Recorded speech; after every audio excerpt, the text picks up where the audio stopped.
തിന്മയെ എതിർക്കണമെന്ന് നമുക്കെല്ലാം അറിയാം. ഒരാൾ ഒരു ഹറാമ് ചെയ്യുമ്പോൾ അതിനെ വിലക്കണമെന്ന് കൃത്യമായി പഠിപ്പിക്കപ്പെട്ടവരാണ് നമ്മൾ. കൈകൊണ്ട് എതിർക്കാൻ കഴിയുമെങ്കിൽ കൈകൊണ്ടും, അല്ലെങ്കിൽ നാവ് കൊണ്ടും, അതല്ലെങ്കിൽ മനസ്സുകൊണ്ട് വെറുക്കുകയെങ്കിലും ചെയ്യണമെന്നൊക്കെ റസൂലുള്ളാഹി സ്വല്ലല്ലാഹു അലൈഹി വസല്ലമ നമ്മെ പഠിപ്പിച്ചിട്ടുണ്ട്. തിന്മകളില്ലാത്ത നന്മ മാത്രമുള്ള ഒരു ജീവിതം ലോകത്ത് സാധ്യമാകുകയില്ല എങ്കിൽ പോലും മഹാഭൂരിപക്ഷം തിന്മയുടെ വക്താക്കളായിരിക്കുക അങ്ങനെ ഒരു ലോകം നമുക്ക് ചിന്തിക്കുവാൻ കഴിയില്ല എങ്കിൽ പോലും ഒരു മുഅ്മിനായ വ്യക്തി ആഗ്രഹിക്കുന്നത് എല്ലാ രൂപത്തിലുമുള്ള അധാർമിക പ്രവർത്തനങ്ങളിൽ നിന്നും, അക്രമങ്ങളിൽ നിന്നും, അനീതികളിൽ നിന്നും മുക്തമായി സമ്പൂർണമായ സമാധാനത്തിൻ്റെയും ശാന്തിയുടെയും നീതിയുടെയും ഒരു ലോകം തന്നെയാണ്. പലപ്പോഴും പല ആളുകളും തിന്മയെ എതിർക്കുന്നതോടുകൂടി തിന്മ ഇല്ലാതാവുകയല്ല ചെയ്യുന്നത്, മറിച്ച് തിന്മ വീണ്ടും വർദ്ധിക്കുകയാണ് ചെയ്യുന്നത് എന്ന് നമുക്ക് കാണാൻ കഴിയും. ഒരു വിശ്വാസിയെ സംബന്ധിച്ചിടത്തോളം ഒരാളൊരു തെറ്റ് ചെയ്യുന്നത് കാണുമ്പോൾ, അല്ലെങ്കിൽ ഒരു അക്രമം നടക്കുമ്പോൾ നമ്മളതിനെ എതിർക്കുന്നത് രണ്ട് കാര്യങ്ങൾക്ക് വേണ്ടിയിട്ടാണ്. ഒന്ന്, അള്ളാഹുവിൻ്റെ കോടതിയിൽ നമുക്ക് ഉദുറ് പറയണം. അള്ളാഹുവേ, ഇന്നാലിന്ന തിന്മകളൊക്കെ എൻ്റെ നാട്ടിൽ ഞാൻ കണ്ടപ്പോൾ ഞാനതിനെതിരെ ശബ്ദിച്ചിട്ടുണ്ട്, ഞാൻ അതിനെതിരെ നിന്നിട്ടുണ്ട്, ഞാൻ എനിക്ക് സാധ്യമാകുന്ന രൂപത്തിൽ അത്തരം അക്രമങ്ങളിൽ നിന്ന് ആളുകളെ പിന്തിരിപ്പിക്കുവാൻ ശ്രമിച്ചിട്ടുണ്ട് എന്നുള്ള ഉദുറ് പറയാനാണ് നമ്മൾ തിന്മയെ എതിർക്കുന്നത്. അതുപോലെ തന്നെ വലഅല്ലഹും യത്തഖൂൻ, ഒരു പക്ഷേ നമ്മുടെ പ്രബോധനത്തിൻ്റെ ഭാഗമായി അവർ തഖ്വയുള്ളവരായേക്കാം എന്നതിനാലുമാണ്. അതുകൊണ്ട് തന്നെ ഒരിക്കലും ഒരു തിന്മയെയും തിന്മ കൊണ്ട് എതിർക്കുന്ന രീതി ഇസ്ലാമിലില്ല. ഒരാൾ അക്രമം ചെയ്യുമ്പോൾ ആ അക്രമിയെ ആക്രമിച്ചുകൊണ്ട് തിരുത്തുന്ന രീതി ഇസ്ലാമിലില്ല. അപ്പം നമ്മുടെ വീട്ടിൽ നിന്ന് വല്ലതും മോഷ്ടിച്ചാൽ ആ മോഷ്ടാവിനെ പിടികൂടേണ്ടത് നിയമകൂടമാണ്. അയാളെ കൃത്യമായി അയാൾക്ക് അർഹിക്കുന്ന രൂപത്തിലുള്ള ശിക്ഷ നൽകേണ്ടതും അവർ തന്നെയാണ്. നമ്മുടെ വീട്ടിൽ നിന്ന് മോഷ്ടിച്ച വ്യക്തിയുടെ കൈ കത്തിയെടുത്ത് മുറിക്കാനുള്ള അവകാശം നമുക്കില്ല, നമുക്കറിയാവുന്ന കാര്യമാണ്. അങ്ങനെ ഓരോരുത്തരും തിന്മയെ തിന്മ കൊണ്ട് എതിർക്കുകയാണെങ്കിൽ കൊലക്ക് പകരം കൊലയും, കൈവെട്ടിന് പകരം കൈവെട്ടും, അക്രമത്തിന് പകരം അക്രമവും, തെറിവിളിക്ക് പകരം തെറിവിളിയുമായി അക്രമികൾ എന്താണോ ഈ നാട്ടിൽ ചെയ്യുന്നത് അത് തന്നെയാണ് നാവും ചെയ്യുന്നതെങ്കിൽ പ്രിയമുള്ളവരെ, നമ്മളും അവരും തമ്മിൽ എന്ത് വ്യത്യാസമാണുള്ളത്? അല്ലാഹു തആല പറയുന്നു, വലാ തസ്തവിൽ ഹസനതു വല സയ്യിഅ, നന്മയും തിന്മയും ഒരുപോലെയാവുകയില്ല. രാവും പകലും ഒരുപോലെയാകാത്തതുപോലെ, സ്വർഗാവകാശികളും നരകാവകാശികളും ഒരുപോലെയാകാത്തതുപോലെ, ഇരുട്ടും വെളിച്ചവും ഒരുപോലെയാകാത്തതുപോലെ, തണലും ചൂടും ഒരുപോലെയാകാത്തതുപോലെ, ഒരിക്കലും സമമാകാത്ത രണ്ട് കാര്യമാണ് നന്മയും തിന്മയും. അതുകൊണ്ട് തന്നെ ഇദ്ഫഅ ബില്ലതി ഹിയ അഹ്സൻ, ഏറ്റവും നല്ലതുകൊണ്ട് നീ തിന്മയെ എതിർക്കുക. മുള്ളിനെ മുള്ളുകൊണ്ടെടുക്കുക എന്നുള്ളത് ഇസ്ലാമിൻ്റെ രീതിയല്ല. അക്രമികൾ എന്താണോ ചെയ്യുന്നത് അതേ രൂപത്തിൽ പ്രവർത്തിക്കുക എന്നത് മുസ്ലിമിന് പാടില്ല. കാരണം അല്ലാഹുവിൻ്റെ റസൂൽ സ്വല്ലല്ലാഹു അലൈഹി വസല്ലമയിൽ നമുക്ക് ഉത്തമമായ മാതൃകയുണ്ട്. അല്ലാഹു പറയുന്നത് ഇദ്ഫഅ ബില്ലതി ഹിയ അഹ്സൻ, നീ തിന്മയെ ഏറ്റവും നല്ലതുകൊണ്ട് എതിർക്കുക. ഫൈദല്ലദീ ബൈനക വബൈനഹു അദാവത്തുൻ കഅന്നഹു വലിയ്യുൻ ഹമീം, എങ്കിൽ നിനക്കും ഏതൊരുത്തനുമിടയിൽ ശത്രുതയുണ്ടോ അവൻ നിന്റെ ആത്മമിത്രത്തെ പോലെയായി തീരും. ഒരുപക്ഷേ നമ്മൾ എതിർക്കുന്നതിൻ്റെ മര്യാദകേട് കൊണ്ട് ആ ഒരു വിഷയം നമ്മൾ മാന്യമല്ലാത്ത രൂപത്തിൽ എതിർക്കുമ്പോൾ നമ്മുടെ മിത്രം പോലും ശത്രുവായി തീരാനുള്ള സാധ്യതയുണ്ട്. എന്നാൽ ഏറ്റവും നല്ല രൂപത്തിൽ നമ്മൾ തിന്മയെ എതിർക്കുമ്പോൾ നമ്മുടെ ഏറ്റവും വലിയ ശത്രു പോലും, ഒരുപക്ഷേ എല്ലാവരും എന്നല്ല, എല്ലാ ആളുകളും നമ്മെ അംഗീകരിക്കുമെന്നുമല്ല, ഒരുപക്ഷെ ഏറ്റവും വലിയ ശത്രു പോലും ആത്മമിത്രത്തെ പോലെയായേക്കാം. വമാ യുലഖാഹാ ഇല്ലല്ലദീന സബറു വമാ യുലഖാഹാ ഇല്ലാ ദൂ ഹള്ളിൻ അലീം. വമ്പിച്ച ക്ഷമാലുക്കൾക്കല്ലാതെ അതിനുള്ള ഭാഗ്യം ലഭിക്കുകയില്ല, അല്ലെങ്കിൽ അത് സാധിക്കുകയില്ല. അല്ലെങ്കിൽ ഏറ്റവും വലിയ സൗഭാഗ്യവാന്മാർക്കല്ലാതെ ഇങ്ങനെ തിന്മയെ എതിർക്കാൻ കഴിയില്ല. ശുദ്ധ ഖുർആനിലെ സൂറത്തു ഫുസ്സിലത്തിലെ 34-35 ആയത്തുകളാണ്. സൂറത്തുൽ മുഅ്മിനൂനിലെ 96-ാമത്തെ ആയത്തിൽ അല്ലാഹു തആല പറയുന്നു, ഇദ്ഫഅ ബില്ലതി ഹിയ അഹ്സനു സയ്യിഅ, തിന്മയെ നീ ഏറ്റവും നല്ലത് കൊണ്ട് എതിർക്കുക. നഹ്നു അഅലമു ബിമാ യസിഫൂൻ, അവർ പറഞ്ഞുണ്ടാക്കുന്നതിനെ സംബന്ധിച്ചെല്ലാം നാം ഏറ്റവും നന്നായി അറിയുന്നവനാകുന്നു എന്ന. അക്രമികൾക്ക് കൃത്യമായ ശിക്ഷ ഇഹലോകത്ത് നിശ്ചയിക്കപ്പെട്ട ശിക്ഷ ലഭിക്കേണ്ടതുണ്ട്. അതാര് നൽകണം? ഭരണകൂടം നൽകണം. ഇല്ലെങ്കിലോ അത്തരം ആളുകൾക്ക് പരലോകത്ത് മാരകമായ ശിക്ഷകൾ അവരെ കാത്തിരിക്കുന്നുണ്ട് എന്ന് വിചാരിച്ച് നമ്മൾ സമാധാനിക്കണം. യഥാർത്ഥത്തിൽ അല്ലാഹു സുബ്ഹാനഹു വ തആല എല്ലാത്തിനും കഴിവുള്ളവനാണെന്ന് ബോധ്യമുള്ള ഒരു വിശ്വാസി, നാളെ പരലോകത്താണ് സമ്പൂർണമായ നീതി ലഭിക്കുക എന്ന് വിശ്വസിക്കുന്ന ഒരാൾ, അയാളെ സംബന്ധിച്ചിടത്തോളം ഇവിടെ നമ്മൾ പീഡിപ്പിക്കപ്പെട്ടാലും, ഇവിടെ നമ്മൾ ആക്രമിക്കപ്പെട്ടാലും, ഇവിടെ നമുക്ക് നീതികളെല്ലാം നിഷേധിക്കപ്പെട്ടാലും നാളെ ഒരു പരലോകം വരാനുണ്ട് എന്നുള്ള കൃത്യമായ ബോധ്യം ഒരു വിശ്വാസിയെ സംബന്ധിച്ചിടത്തോളം അവൻ്റെ മനസ്സിലുണ്ടാകും.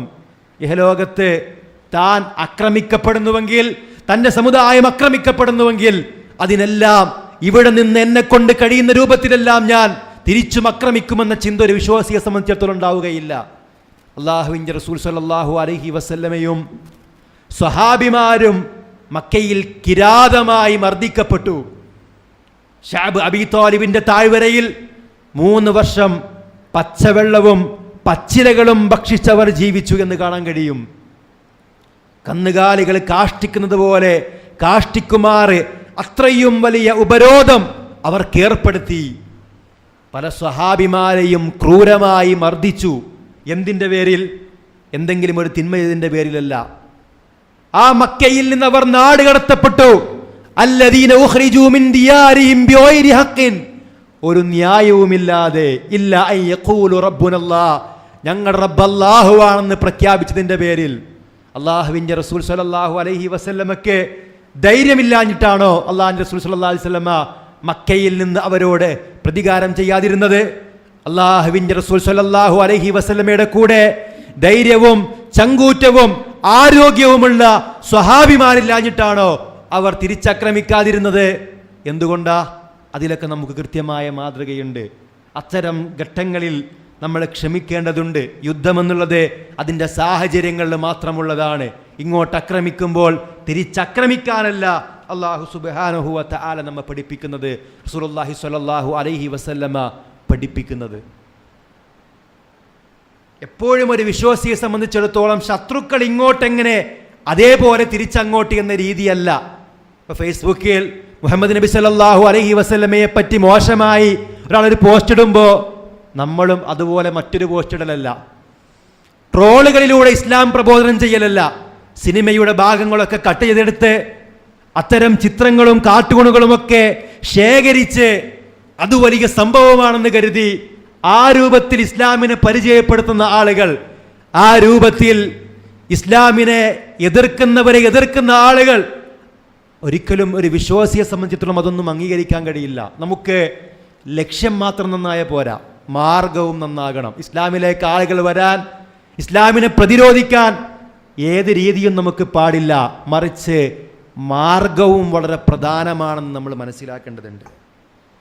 മഹാനായ റസൂലുള്ളാഹി സ്വല്ലല്ലാഹു അലൈഹി വസല്ലമയും ആയിഷ റളിയല്ലാഹു അൻഹയും ഇരിക്കുമ്പോൾ ഒരു പറ്റം യഹൂദികൾ കടന്നു വന്നു. അവർ നബി സല്ലല്ലാഹു അലൈഹി വസല്ലമയോട് പറഞ്ഞു, അസ്സാമു അലൈക്, നിങ്ങൾക്ക് നാശമുണ്ടാകട്ടെ, മരണമുണ്ടാകട്ടെ എന്ന രൂപത്തിൽ. കേൾക്കുമ്പോൾ അസ്സലാമു അലൈക്കും എന്നാ തോന്നുക, പക്ഷേ അവർ പറയുന്നത് അസ്സാമു അലൈക്ക് എന്നാണ്. ആയിഷ റളിയല്ലാഹു അൻഹ പറയുകയാണ്, ഫഖുൽതു ബൽ അലൈക്കുമുസ്സാമു വല്ലഅന, അപ്പോൾ ഞാൻ പറഞ്ഞു നിങ്ങൾക്ക് നാശവും ശാപവും ഉണ്ടാകട്ടെ എന്ന്. അപ്പോൾ ആയിഷ റളിയല്ലാഹു അൻഹയോട് നബി സല്ലല്ലാഹു അലൈഹി വസല്ലം പറഞ്ഞു, വെരി ഗുഡ്, ഉഷാറായി എന്നാണോ? അല്ല, യാ ആയിഷ ഇന്നല്ലാഹ റഫീഖുൻ, തീർച്ചയായും അല്ലാഹു തആല സൗമ്യനാണ്. യുഹിബ്ബു റിഫ്ഖ ഫിൽ അംരി കുല്ലി, തീർച്ചയായും അല്ലാഹു തആല എല്ലാ കാര്യത്തിലും സൗമ്യത ഇഷ്ടപ്പെടുന്നു. അപ്പോൾ ആയിഷ റളിയല്ലാഹു അൻഹ ചോദിക്കുകയാണ്, അവലം തസ്മഅ മാ ഖാലു, നബിയേ അവർ പറയുന്നത് നിങ്ങൾ കേട്ടില്ലേ? റസൂലുള്ളാഹി സ്വല്ലല്ലാഹു അലൈഹി വസല്ലമ പറഞ്ഞു, ഖാല ഖുൽതു അലൈക്കും, അപ്പോൾ ഞാൻ അവരോട് പറഞ്ഞിട്ടുണ്ട് ആയിഷ നിങ്ങൾക്കും. നിനക്ക് നാശമുണ്ടാകട്ടെ എന്ന് പറഞ്ഞപ്പോൾ റസൂൽ സല്ലല്ലാഹു അലൈഹി വസല്ലം പറഞ്ഞെന്താ? നിങ്ങൾക്കും എന്ന് മാത്രം. ഈ ഹദീസ് റിപ്പോർട്ട് ചെയ്തത് സ്വഹീഹുൽ ബുഖാരിയിലെ 6927 ഹദീസായിക്കൊണ്ടാണ്. സ്വഹീഹുൽ ബുഖാരി മറ്റൊരു റിപ്പോർട്ടിൽ കാണാം, നബി സല്ലല്ലാഹു അലൈഹി വസല്ലം ആയിഷ റളിയല്ലാഹു അൻഹയോട് പറയുകയാണ്, മഹ്ലൻ യാ ആയിഷ അലൈകി ബിർരിഫ്ഖ്, ഓ ആയിഷ സാവകാശം കാണിക്ക്, സൗമ്യതയുള്ളവളാകുക ആയിഷ. വഇയ്യാക്കൽ ഉൻഫ വൽ ഫഹ്ഷ്, അധർമ്മവും ഹിംസയും ഒക്കെ നീ സൂക്ഷിക്കുക.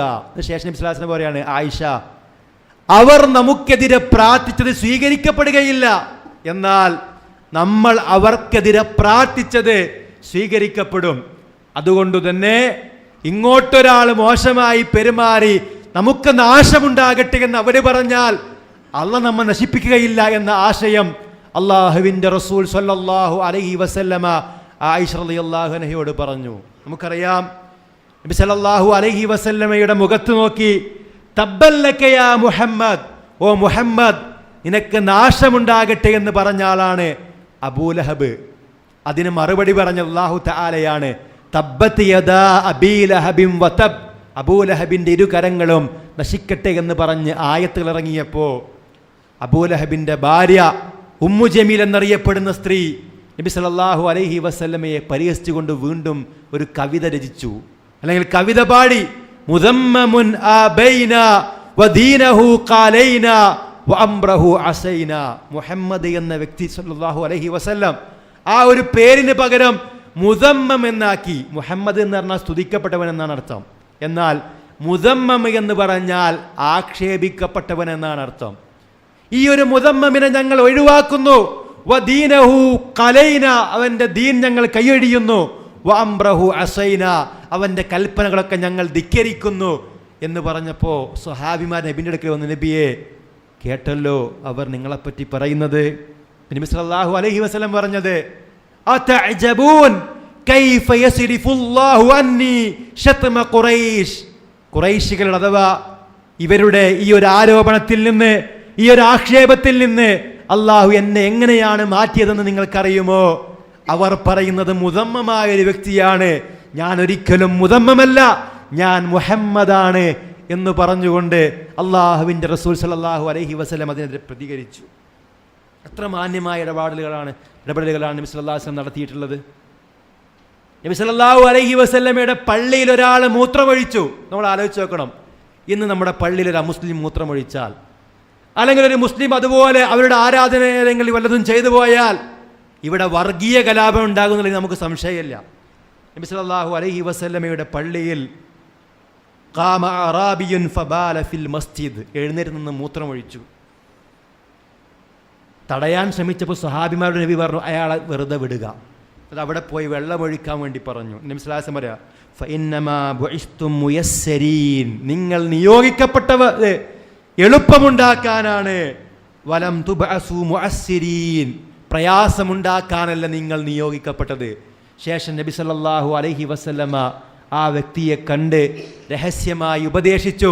പള്ളി എന്തിനാണ് നിർമ്മിക്കപ്പെട്ടത് എന്ന് അയാൾക്ക് ബോധ്യപ്പെടുത്തി കൊടുത്തു. പ്രിയമുള്ളവരെ, ഏറ്റവും നല്ല രൂപത്തിൽ തിന്മയെ എതിർക്കുക എന്നുള്ളതാണ് നമ്മൾ ചെയ്യേണ്ടത്. നമ്മുടെ ഒരാളെ കൊന്നാൽ നമ്മൾ തിരിച്ചു കൊല്ലുമെന്ന രീതിയല്ല. ആദം അലൈഹിസ്സലാമിൻ്റെ മക്കൾ ഹാബീൽ ഖാബീൽ രണ്ടുപേരും നേർച്ച ചെയ്തു. ഒരാളുടെ നേർച്ച അള്ളാഹു സ്വീകരിച്ചു, ഒരുത്തൻ്റെ നേർച്ച അള്ളാഹു നിരാകരിച്ചു. ആദം അലൈഹിസ്സലാമിൻ്റെ ചെറിയ മകൻ ഹാബീൽ തൻ്റെ അടുക്കലുള്ള ഏറ്റവും വിശിഷ്ടമായതാണ് നേർച്ചയാക്കിയതെങ്കിൽ ജ്യേഷ്ഠനായ കാബീൽ തൻ്റെ അടുക്കലുള്ള ഏറ്റവും നല്ലതല്ലാത്ത മോശമായ കാര്യങ്ങളാണ് നേർച്ചയാക്കിയതെന്ന് ചരിത്രത്തിൽ കാണാൻ കഴിയും. ഒരാൾ വളരെ ആത്മാർത്ഥമായി തഖ്വയിൽ അധിഷ്ഠിതമായിട്ടാണ് അള്ളാഹ്ക്ക് നേർച്ചയാക്കിയതെങ്കിൽ ഒരാൾ തഖ്വയില്ലാതെയാണ് നേർച്ചയാക്കിയത്. അങ്ങനെ ജ്യേഷ്ഠനോട് അനിയൻ പറയുന്നുണ്ട്, ഇന്നമാ യതഖബ്ബലുല്ലാഹു മിനൽ മുത്തഖീൻ, മുത്തഖീകൾക്ക് മാത്രമേ അല്ലാഹു തആല സ്വീകരിക്കുകയുള്ളൂ. അങ്ങനെ അനിയനോട് അസൂയ മൂത്ത ജ്യേഷ്ഠൻ അവനെ കൊല്ലാൻ വേണ്ടി കൈ നീട്ടി. ചില തഫ്സീറുകളിലൊക്കെ ഉള്ളത് ഒട്ടകത്തിൻ്റെ എല്ലെടുത്തു എന്നൊക്കെയാണ്, എന്നാൽ അതിനെപ്പറ്റി നമുക്ക് കൃത്യമായി അറിയില്ല. പക്ഷേ കൈ നീട്ടി എന്ന് വിശുദ്ധ ഖുർആൻ കാണാൻ കഴിയും. അപ്പോൾ ഹാബീൽ കാബീലിനോട് പറയുന്നുണ്ട്, ലൈം ബസത ഇലയ്യ യദക ലിതഖ്തുലനി മാ അന ബിബാസിതിൻ യദിയ ഇലൈക ലിഅഖ്തുലക, നീ എന്നെ കൊല്ലാൻ വേണ്ടി നിന്റെ കൈകൾ എന്നിലേക്ക് നീട്ടിയാലും മാ അന ബിബാസിതിൻ യദിയ ഇലൈക ലിഅഖ്തുലക, നിന്നെ കൊല്ലാൻ വേണ്ടി എൻ്റെ കൈകൾ ഞാൻ നിന്നിലേക്ക് നീട്ടുകയില്ല. ഇന്നി അഖാഫുല്ലാഹ റബ്ബൽ ആലമീൻ, ഇന്നി അഖാഫുല്ലാഹ റബ്ബൽ ആലമീൻ, ലോകരക്ഷിതാവായ അള്ളാഹുവിനെ ഞാൻ ഭയപ്പെടുന്നു.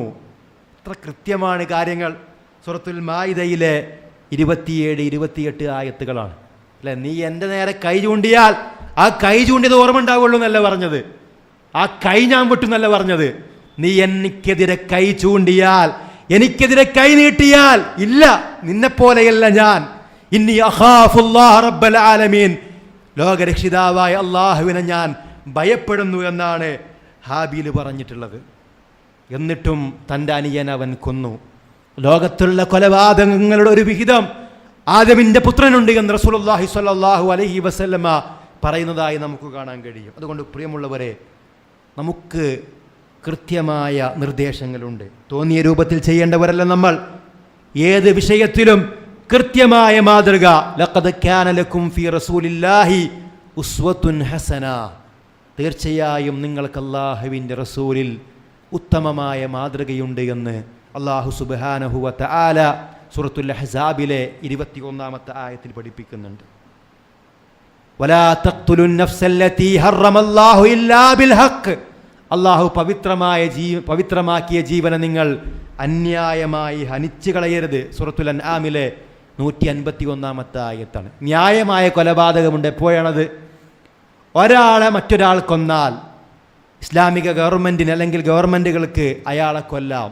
എങ്ങനെ? കൃത്യമായി അയാൾ തെറ്റുകാരനാണെന്ന് ബോധ്യപ്പെടുത്തിക്കൊണ്ട്. അതുപോലെ തന്നെ വ്യഭിചരിച്ച വിവാഹിതരായ ആളുകളെ അവരുടെ വിഷയത്തിൽ റജ്മ് നടപ്പിലാക്കലുണ്ട്, എറിഞ്ഞുകൊള്ളുന്ന നിയമമുണ്ട്. അതൊരു വ്യക്തിയല്ല ചെയ്യേണ്ടത്, ഭരണകൂടമാണ് ചെയ്യേണ്ടത്. ആ രൂപത്തിൽ ഭീകരവാദികളെ, നാട്ടിൽ കുഴപ്പമുണ്ടാക്കുന്നവരെ ഭരണകൂടം പിടിച്ച് ശിക്ഷിക്കാറുണ്ട് എന്നല്ലാതെ ഓരോരുത്തർക്കും വ്യക്തിപരമായി കൊല്ലാനുള്ള അവകാശമില്ല. അപ്പം നമ്മൾ ഇസ്ലാമിക രാജ്യത്താണ് ജീവിക്കുന്നതെന്ന് വിചാരിക്കുക. നമ്മുടെ ഉപ്പയെ ഒരാൾ കൊല്ലുന്നത് നമ്മൾ കണ്ടാലും ആ വ്യക്തിയെ പോയി ഒളിഞ്ഞ് കൊല്ലുന്ന രീതി നമുക്കില്ല. അല്ലെങ്കിൽ ആ വ്യക്തിയെ മാർക്ക് ചെയ്ത് അയാളെ ലക്ഷ്യമാക്കി കൊന്നാൽ നമ്മൾ കുറ്റക്കാരാവും, നമ്മൾക്ക് വധശിക്ഷ ലഭിക്കപ്പെടും. ഓരോരുത്തരും ഇങ്ങനെ ആയുധം കയ്യിലേന്തിയാൽ പിന്നീട് ഇവിടെ നിർഭയത്തുണ്ടാവുമോ? ഈ ആളുകൾക്കൊക്കെ ആരെയും ഏത് സമയത്തും പോയി കൊല്ലാമെന്നാണെങ്കിൽ പ്രിയമുള്ളവരെ, ഓരോരുത്തരെയും അവർ കൊല്ലാൻ തുടങ്ങൂലേ? അതുകൊണ്ട് പ്രിയമുള്ളവരെ, നമ്മുടെ നാട്ടിൽ സമാധാനം നമ്മൾ ആഗ്രഹിക്കുന്നുവെങ്കിൽ നമ്മൾ ഒരിക്കലും ഫിത്ന ഉണ്ടാക്കരുത്. ഇസ്ലാം എന്ന് പറഞ്ഞാൽ ഭീകരവാദമാണെന്നും തീവ്രവാദമാണെന്നും അന്യമതസ്ഥനെ അന്യായമായി കൊല്ലാൻ കൽപ്പിക്കുന്ന ദീനാണ് എന്നുമൊക്കെ ഇസ്ലാമിൻ്റെ ശത്രുക്കൾ വരുത്തി തീർക്കാൻ ശ്രമിക്കുമ്പോൾ, ഇസ്ലാമിൻ്റെ പേരിൽ ഇത്തരം കൊലപാതകം നടത്തുമ്പോൾ യഥാർത്ഥത്തിൽ ശത്രുക്കൾ എന്താണോ ആഗ്രഹിക്കുന്നത് അത് നമ്മൾ നടപ്പിലാക്കി കൊടുക്കുന്ന ഒരവസ്ഥ ഉണ്ടാകരുത്. ഏറ്റവും മാന്യമായി സമാധാന അന്തരീക്ഷത്തിൽ ജീവിക്കണമെന്നാണ് നമ്മളൊക്കെ ആഗ്രഹിക്കുന്നത്. എന്നാൽ വർഗീയതയുടെ വക്താക്കൾ ഇവിടെ സമാധാനമുണ്ടാകരുത് എന്നും ഇവിടെ കലാപമുണ്ടാകണമെന്നും കലാപം പുറപ്പെടുവിപ്പിക്കണമെന്നും അതിൻ്റെ പേരിൽ വർഗീയ ധ്രുവീകരണം ഉണ്ടാക്കണമെന്നും എന്നിട്ട് മതങ്ങളെ തമ്മിൽ പോരടിപ്പിക്കണമെന്നും ആഗ്രഹിക്കുമ്പോൾ അവരാഗ്രഹിക്കുന്ന കാര്യങ്ങളൊക്കെ നടപ്പിലാക്കുന്നവരായി നമ്മൾ ഒരിക്കലും അധപ്പതിക്കാൻ പാടില്ല. അള്ളാഹു നമ്മെ കാത്തുരക്ഷിക്കട്ടെ. അൽ ഫിത്നതു അശദ്ദു മിനൽ ഖത്ൽ. അള്ളാഹു തആല പറയാണ്, കുഴപ്പമുണ്ടാക്കുക എന്നുള്ളത് കൊലപാതകത്തേക്കാൾ വലിയ അപകടമാണ്, അതിനേക്കാൾ ശക്തമായ കാര്യമാണ്. സൂറത്തുൽ ബഖറയിലെ 191 ആയത്ത്. അൽ ഫിത്നതു വൽ ഫിത്നതു അക്ബറു മിനൽ ഖത്ൽ എന്നും കാണാൻ കഴിയും. കൊലപാതകത്തിനേക്കാൾ വലിയതാണ് കുഴപ്പമുണ്ടാക്കുക എന്നുള്ളത് എന്ന് സൂറത്തുൽ ബഖറയിലെ തന്നെ 217 ആയത്തിൽ കാണാൻ കഴിയും. പിന്നീട് നമ്മുടെ മാതാപിതാക്കൾക്ക് സ്വസ്ഥമായി കിടന്നുറങ്ങാൻ കഴിയില്ല, നമ്മുടെ ഭാര്യമാർക്ക് നിർഭയത്വം ഉണ്ടാവുകയില്ല, നമ്മുടെ നാട്ടിൽ സമാധാനത്തോടുകൂടി പുറത്തിറങ്ങാൻ കഴിയില്ല. ഏതൊരു വ്യക്തിയെയും കാണുമ്പോൾ സംശയത്തോടു കൂടിയല്ലാതെ നമുക്ക് യാത്ര ചെയ്യാൻ കഴിയില്ല, സംശയത്തോടു കൂടിയല്ലാതെ നമുക്ക് ഒരു ഗ്ലാസ് വെള്ളം കുടിക്കാൻ പോലും കഴിയില്ല. ഒരു കടയിൽ കയറി ഒരു ഗ്ലാസ് വെള്ളം കുടിക്കുമ്പോൾ പോലും നമുക്ക് പേടിയായിരിക്കും. ഇവിടെ ഈ രൂപത്തിലുള്ള വഞ്ചനാത്മകമായ കൊലപാതകങ്ങളും അക്രമങ്ങളും തോന്നിവാസങ്ങളും ഒക്കെ അരങ്ങ് തകർച്ചാൽ അല്ലാഹു സുബ്ഹാനഹു വ തആല എല്ലാ രൂപത്തിലുമുള്ള അകത്തു നിന്നും പുറത്തു നിന്നുള്ള ശത്രുക്കളിൽ നിന്ന് അല്ലാഹു തആല നമ്മെയും ഈ ഉമ്മത്തിനെയും കാത്തുരക്ഷിച്ച് അനുഗ്രഹിക്കുമാറാവട്ടെ. ഒരാൾ മറ്റൊരാളെ കൊന്നാൽ അയാളെ കൃത്യമായി പിടികൂടുകയും അയാൾക്ക് അതിനുള്ള ശിക്ഷ നൽകുകയുമാണ് ചെയ്യേണ്ടത്. അങ്ങനെയൊരു സാഹചര്യം ഇവിടെ ഇല്ല എങ്കിൽ, നീതി നിഷേധിക്കപ്പെടുന്നുവെങ്കിൽ നമ്മൾ മനസ്സിലാക്കേണ്ടത്, ഒരു മുഅ്മിനിനെ അന്യായമായി ഒരാൾ കൊന്നാൽ അള്ളാഹു പറയുകയാണ്, വമൻ യഖ്തുൽ മുഅ്മിന മുതഅമ്മിദ, ആരെങ്കിലും ഒരു മുഅ്മിനിനെ മനഃപൂർവ്വം കൊല്ലുകയാണെങ്കിൽ ഫജസാഉഹു ജഹന്നം, അവനുള്ള സങ്കേതം നരകമാകുന്നു. ഖാലിദൻ ഫീഹാ, അവനതിൽ ശാശ്വതനായിരിക്കും. വഗളിബല്ലാഹു അലൈഹി, അല്ലാഹു അവനോട് കോപിക്കും. വലഅനഹു, അല്ലാഹുവിൻ്റെ ശാപവും അവനുണ്ടാകും. വഅഅദ്ദ ലഹു അദാബൻ അലീമ, അവന് വലിയ വമ്പിച്ചതായ ശിക്ഷ അവൻ ഒരുക്കുകയും ചെയ്തിരിക്കുന്നു എന്ന് അല്ലാഹു സുബ്ഹാനഹു വ തആല സൂറത്തുൻ നിസാഇൻ്റെ 93 ആയത്തിൽ പഠിപ്പിക്കുന്നുണ്ട്. അപ്പോൾ അള്ളാഹുവിൻ്റെ ശാപവും കോപവും അള്ളാഹുവിൽ നിന്നുള്ള മാരകമായ ശിക്ഷയും എല്ലാം ഇത്തരം കൊലപാതകികൾക്കുണ്ട് എന്ന് നമ്മൾ മനസ്സിലാക്കി നമ്മൾ സമാധാനിക്കുക. അതുപോലെ തന്നെ നിയമത്തിൻ്റെ വശത്തോടുകൂടി അവർക്ക് നൽകാൻ കഴിയുന്ന ശിക്ഷകൾ നൽകേണ്ടത് ഭരണകൂടത്തിൻ്റെ ഉത്തരവാദിത്തമാണ്. അവരത് വിസ്മരിച്ചാൽ അത് അള്ളാഹുവിൻ്റെ ഒരു പരീക്ഷണമെന്ന് കരുതി നമ്മൾ ക്ഷമിക്കുകയാണ് ചെയ്യേണ്ടത് എന്നുള്ളതാണ്. ഇനി ഒരു മനുഷ്യൻ അന്യായമായി കൊന്നാൽ അല്ലാഹു തആല പറയുന്നു, ഫകഅന്നമാ ഖതലന്നാസ ജമീഅ, അവൻ ലോകത്തുള്ള മുഴുവൻ മനുഷ്യരെയും കൊന്നവനെ പോലെയാകുന്നു എന്നാണ്. ഒരു മനുഷ്യനെ കൊന്നതിൻ്റെ പേരിലോ ഭൂമിയിൽ അക്രമമുണ്ടാക്കിയതിൻ്റെ പേരിലേ അല്ലാതെ ഒരാളെ കൊന്നാൽ ഫകഅന്നമാ ഖതലന്നാസ ജമീഅ, അവൻ ലോകത്തുള്ള മുഴുവൻ മനുഷ്യരെയും കൊന്നവരെ പോലെയാകുന്നു എന്ന് വിശുദ്ധ ഖുർആൻ സൂറത്തുൽ മാഇദയിലെ 32 ആയത്തിൽ പഠിപ്പിക്കുന്നു. നബി സല്ലല്ലാഹു അലൈഹി വസല്ലം പറയുകയാണ്, മൻ ഖതല മുആഹദൻ ലം യരിഹ് റായിഹത്തൽ ജന്ന, മുസ്ലിങ്ങളുമായി സന്ധിയിൽ കഴിയുന്ന ഒരു അമുസ്ലിമായ വ്യക്തിയെ ഒരാൾ കൊന്നാൽ അവന് സ്വർഗത്തിൻ്റെ പരിമളം വാസനിക്കാൻ കഴിയില്ല. വഇന്ന റിയഹാ തൂജദു മിൻ മസീറത്തി 40 ആം, അതിൻ്റെ പരിമളം 40 വർഷത്തെ വഴിദൂരം അടിച്ചു വീശുന്നതാകുന്നു എന്നാണ്. സ്വഹീഹുൽ ബുഖാരിയിലെ 3166 ഹദീസാണ്. മാത്രവുമല്ല റസൂലുള്ളാഹി സ്വല്ലല്ലാഹു അലൈഹി വസല്ലം പറയുകയാണ്, മൻ അമ്മന റജുലൻ അലാ നഫ്സിഹി, ഒരാൾ മറ്റൊരാൾക്ക് നിർഭയത്വം നൽകുകയാണ്. ഞാൻ നിന്നെ കൊല്ലൂല, നിന്നെ ഞാൻ ആക്രമിക്കൂല, ഞാൻ നിനക്ക് നിർഭയത്വം നൽകാമെന്നൊക്കെ കരുതി നമ്മളൊരാൾക്ക് നിർഭയത്വം നൽകുകയും എന്നിട്ട് ഫഖതലഹു, എന്നിട്ട് അയാളെ കൊല്ലുകയും ചെയ്യും. വാ, നിനക്ക് ഞാൻ സൗകര്യം ഏർപ്പെടുത്തി തരാം, വാ എൻ്റെ കൂടെ വാ, എന്ന് പറയുകയോ അല്ലെങ്കിൽ ആ രൂപത്തിൽ തോന്നിപ്പിക്കുകയോ ചെയ്തുകൊണ്ട് എന്നിട്ട് ചതിച്ചുകൊണ്ട് ഒരാളെ കൊന്നാൽ നബി സല്ലല്ലാഹു അലൈഹി വസല്ലം പറയും ഫഅന മിനൽ ഖാതിലി ബരീഉൻ, ആ കൊലപാതകയിൽ നിന്ന് ഞാൻ ഒഴിവായിരിക്കുന്നു, എനിക്ക് അവനുമായൊരു ബന്ധവുമില്ല എന്ന് പറഞ്ഞതിൻ്റെ അർത്ഥം. ചതിച്ചുകൊണ്ട് അല്ലേ, നിർഭയത്വം നൽകി എന്ന് വരുത്തി തീർത്തുകൊണ്ട് കൊല്ലുന്ന ആളുകൾ, അത്തരം ആളുകളിൽ നിന്ന് ഞാൻ ബരി ആണ് എന്ന് നബി സല്ലല്ലാഹു അലൈഹി വസല്ലം പറയുന്നു. വഇൻ കാനൽ മഖ്തൂലു കാഫിറ, ആ കൊല്ലപ്പെട്ട വ്യക്തി സത്യനിഷേധിയാണെങ്കിലും അത്തരം കൊലപാതകികളിൽ നിന്ന് അല്ലാഹുവിൻ്റെ റസൂൽ സ്വല്ലല്ലാഹു അലൈഹി വസല്ലമ ബരി ആണ്, വിട്ടുനിൽക്കുന്നു എന്ന് അല്ലാഹുവിൻ്റെ റസൂൽ സ്വല്ലല്ലാഹു അലൈഹി വസല്ലമ നമ്മെ അറിയിക്കുകയാണ്. അതുകൊണ്ട് ഒരു വിശ്വാസിയെ സംബന്ധിച്ചിടത്തോളം അവൻ വലാ യഖ്തുലൂന അൻ-നഫ്സല്ലതി ഹറമല്ലാഹു ഇല്ലാ ബിൽ ഹഖ്, അല്ലാഹു തആല പറയുന്നുണ്ട്, അല്ലാഹുവിൻ്റെ ദാസന്മാരുടെ പ്രത്യേകതയായി അല്ലാഹ് പവിത്രമാക്കിയ ജീവനെ അവർ അന്യായമായി ഹനിക്കുകയില്ല. സ്വന്തം ജീവൻ പോലും ഹനിക്കാൻ നമുക്ക് അവകാശമില്ല. സ്വന്തം ജീവൻ ആത്മഹത്യ ചെയ്യുക എന്നത് പാടില്ല. സ്വന്തം വയറ്റിൽ വളർന്ന കുഞ്ഞിനെ കൊല്ലാൻ പോലും ഒരു സ്ത്രീക്ക് അവകാശമില്ല. സ്വന്തം ബീജത്തിൽ പിറന്ന കുട്ടിയെ കൊല്ലാൻ ഒരു പുരുഷന് അവകാശമില്ല. പിന്നെ എങ്ങനെ മറ്റൊരാളുടെ മകനെ, മറ്റൊരാളുടെ പിതാവിനെ, മറ്റൊരാളുടെ മാതാവിനെ, അല്ലെങ്കിൽ മറ്റൊരാളുടെ ഭർത്താവിനെ, അല്ലെങ്കിൽ മറ്റൊരു വ്യക്തിയെ, ഒരു കുടുംബത്തിൻ്റെ അത്താണിയായ ഒരു വ്യക്തിയെ ഒരു വിശ്വാസിക്ക് കൊല്ലാൻ കഴിയും? അത്തരം കൊലപാതകങ്ങൾ പോലും നടപ്പിലാക്കപ്പെടുന്നത് നാട്ടിൽ എല്ലാ അർത്ഥത്തിലുമുള്ള സ്വസ്ഥതയും ലഭിക്കുവാൻ വേണ്ടി, അതും ഭരണകൂടത്തിൻ്റെ ഭാഗത്ത് നിന്ന് മാത്രമായിരിക്കണമെന്ന് പറയുന്ന ഏറ്റവും വലിയ സമാധാനപരമായ ഒരു കാഴ്ചപ്പാടാണ് ഇസ്ലാം ഈ രംഗത്ത് വെക്കുന്നത് എന്ന് നമ്മൾ മനസ്സിലാക്കേണ്ടതുണ്ട്. ചുരുക്കത്തിൽ നമ്മൾ മനസ്സിലാക്കേണ്ടത്, അക്രമികളുടെ അക്രമത്തെ സംബന്ധിച്ച് അല്ലാഹു തആല ഒരിക്കലും അശ്രദ്ധനല്ല.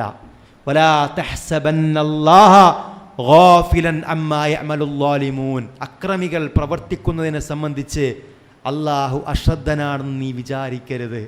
ഫലസ്തീനിലും സിറിയയിലും പല നാടുകളിലും ക്രൂരമായി പീഡിപ്പിക്കപ്പെടുന്ന പിഞ്ചു പൈതങ്ങൾ, അവരെ ആക്രമിക്കുന്ന അക്രമികളെ സംബന്ധിച്ച് അല്ലാഹു ഒരിക്കലും അശ്രദ്ധനല്ല. അതുപോലെ തന്നെ നീതി നടപ്പാക്കപ്പെടാതെ നിരപരാധിയായിട്ടും ഒരുപാട് വർഷങ്ങൾ പീഡിപ്പിക്കപ്പെടുന്ന, ആക്രമിക്കപ്പെടുന്ന, ജയിൽവാസം അനുഭവിക്കുന്ന ആളുകൾ ഉണ്ടായേക്കാം. അല്ലെങ്കിൽ ഒരുപാട് പേരെ കൊന്ന് സുഖലോലുപരായിക്കൊണ്ട് ജീവിക്കുന്ന അക്രമികൾ ഉണ്ടായേക്കാം.